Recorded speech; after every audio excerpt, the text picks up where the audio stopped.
চরম একটি ভুলের শিকার হচ্ছে দেশের 90% মুসলিম। হ্যাঁ, আমি বিভিন্ন জায়গাতে দেখলাম এবং ফিকির করলাম যে এই আকিদা হচ্ছে হজরত ইব্রাহিম খলিলুল্লাহ আলাইহিসসালাম উনার পিতাকে মুশরিক বলে চালিয়ে দেয় আজরকে, নাউজুবিল্লাহ।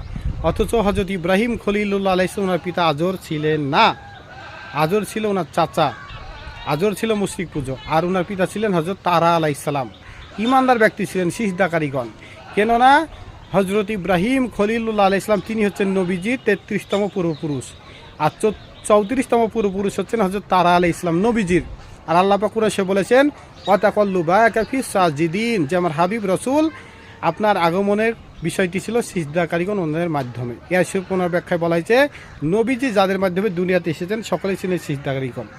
আর ইব্রাহিম আলাইহিসসালাম ওনার পিতা তারা আলাইহিসসালাম ওনার মাধ্যমে কিন্তু নবীজি এসেছেন।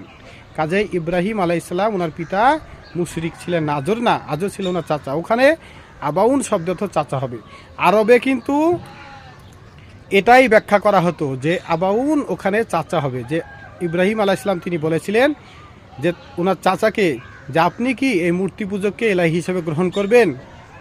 কাজেই আজর ছিল ইব্রাহিম আলাইহিসসালাম ওনার চাচা, এই আকীদা রাখতে হবে। কেননা সেটা হচ্ছে নবীজি ওনার পূর্বপুরুষ। কিন্তু আর একটা উসুল রয়েছে যে নবী রসুল আলাইহিমুসসালাম ওনাদের পিতামাতা কেউ মুশরিক ছিলেন না বা বেধর্মী কাফের মুশরিকও ছিলেন না, সবাই ইমানদার ছিলেন। কাজে আমাদেরকে এই আকীদাই রাখতে হবে।